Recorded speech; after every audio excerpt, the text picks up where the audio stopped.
Nobody in that room expected it to go this way. Not the staff, not the press, not the other members sitting around that table, and certainly not Jim Jordan. He had walked into that hearing with the same aggressive, sleeves-rolled-up energy he always brings. He had his talking points locked and loaded. He had his tone ready. He had his target in sight. And then Jasmine Crockett opened her mouth, and the entire thing fell apart in real time. What happened inside that chamber in the next 30 minutes left people speechless, had social media on fire, and forced political commentators to stop everything and pay attention. If you've ever wondered what it looks like when a seasoned political fighter meets someone who was born and trained for exactly this kind of moment, you're about to find out. Stay right here, because we're breaking down every second of it. And if you're new to this channel, hit that like button and subscribe right now, because this is exactly the kind of political moment we cover every single day. To understand just how badly this backfired on Jim Jordan, you first need to understand who Jim Jordan is and why he thought he could pull this off. Jim Jordan is not a quiet politician. He's not someone who sits in the background and lets others do the talking. He is loud, he is aggressive, and he has built his entire political brand on being the guy who goes on the attack and doesn't let up. He's been in Congress for nearly 2 decades. He sat on some of the most powerful committees in Washington.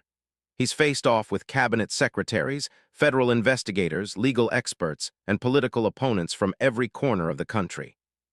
He has a way of talking over people, of interrupting, of bulldozing through a hearing with so much force and volume that the other person barely gets a word in edgewise. That strategy has worked for him a lot of the time. When you control the pace of the conversation, when you're the one asking questions and you refuse to let the other person actually answer them in full, when you can make a lot of noise and leave people watching at home with the impression that you won even if the substance says otherwise, you can go a long way in Washington. And Jim Jordan knows that game better than almost anyone. But here's the thing about that strategy. It only works if the person on the other side lets it work. Jasmine Crockett does not let it work. Jasmine Crockett, congresswoman from Texas, former civil rights attorney, and one of the sharpest legal minds currently serving in Washington, is exactly the kind of opponent that Jim Jordan's approach was never designed to handle. She doesn't get rattled by volume. She doesn't get flustered when someone tries to cut her off. She doesn't lose her place, she doesn't lose her cool, and she absolutely does not lose her facts. She spent years in courtrooms in Texas fighting cases that other lawyers wouldn't touch, representing people with no power against systems with all of it, and winning. That background doesn't just give you knowledge. It gives you a specific kind of mental toughness that is very hard to manufacture. When you've stood in a courtroom with everything on the line for someone who has no one else, you don't get nervous because a congressman is raising his voice at you during a committee hearing. You've seen worse.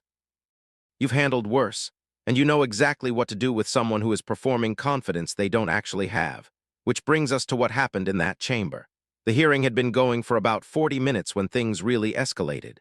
Jordan had been doing his thing, working through witnesses and members alike with that rapid-fire, interrupting style that has become his signature. He was fired up.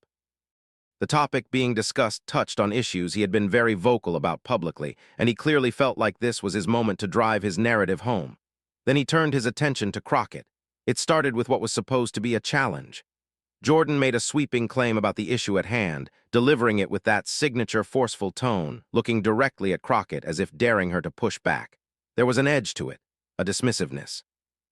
The kind of tone that says, I already know I'm right and you're wasting everyone's time by being here.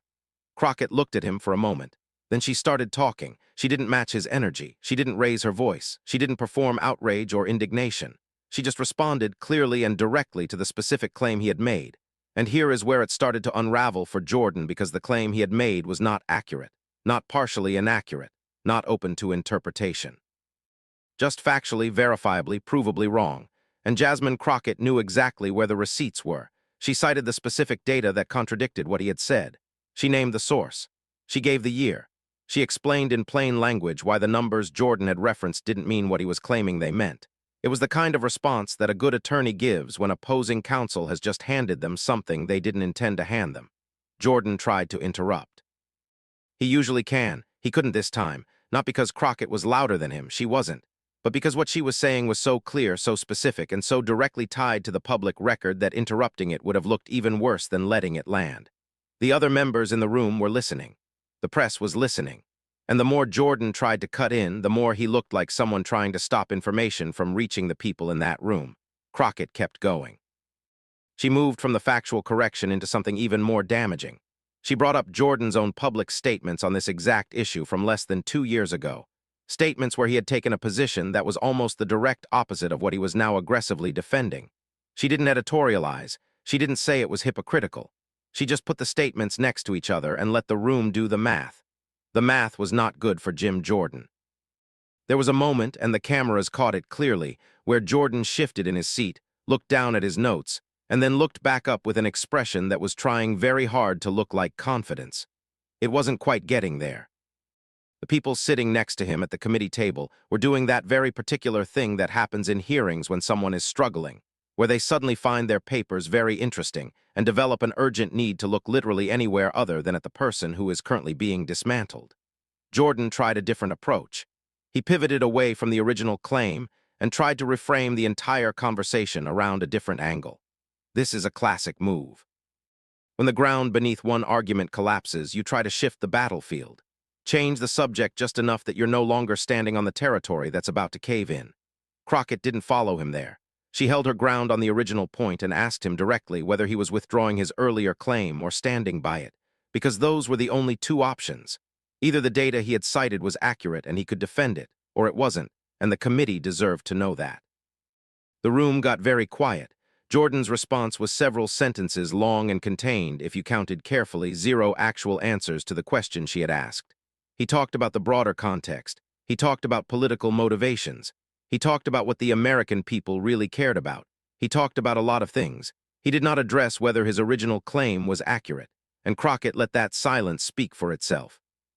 She thanked him for his response, and then, almost as a finishing touch, asked the committee chair to note for the record that the specific data point Jordan had introduced had not been substantiated during the hearing, and that she would be submitting a formal request for clarification on its source. It was a legal move. Clean, precise, and permanent. Whatever Jordan said in that room was now going to be scrutinized through an official process. There was no taking it back, no reframing it later, no letting it quietly disappear into the news cycle. She had pinned it down. The committee chair acknowledged her request. Jordan had no visible response to that. To really understand why this moment matters so much, you have to step back and look at the bigger picture of what was actually happening in that room. This was not just two politicians having a disagreement. This was a collision between two completely different approaches to political power. Jim Jordan's approach is built on dominance through volume and aggression. The theory is that if you come in loud enough, confident enough, and relentless enough, you can shape how people perceive the conversation regardless of the underlying facts. It's not about truth, it's about impression. And in political media, impression often wins. Jasmine Crockett's approach is built on preparation and precision. The theory is that facts, properly documented and clearly presented, are the most durable weapon in any political fight. They don't require a performance. They don't require volume. They just require that you know them cold and know how to use them at exactly the right moment. What this hearing demonstrated is that when those two approaches collide directly, preparation wins. Every time. Because here's the thing about a volume and aggression strategy. It depends on the other side being unable to respond with clarity. It depends on confusion, on emotional reactions, on the opponent losing their composure or their place or their nerve. The moment the other person stands completely calm in the middle of your storm and responds with something airtight, the entire strategy collapses. The aggression looks empty, the volume looks desperate, and the thing you were using as a weapon becomes a liability. That is exactly what happened to Jim Jordan on that day. The reaction inside the room was immediate and visible. Staff members who had been quietly working through documents stopped and watched. Members who had been reviewing their own notes put them down. Press correspondents in the back of the room were suddenly moving, reaching for their phones, finding the right angle to capture what was happening. Something real was going on, and everyone in that room could feel it. On social media, the clip was moving before the hearing had even ended.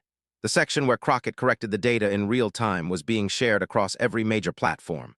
The moment where Jordan tried to interrupt and couldn't land, it was being replayed in slow motion. The final exchange, where she submitted her formal request on the record, was being quoted and screenshotted everywhere. Within hours, it was on every major cable news network. Political analysts who normally work hard to appear balanced were having a difficult time finding the angle that made this look like anything other than a clean takedown.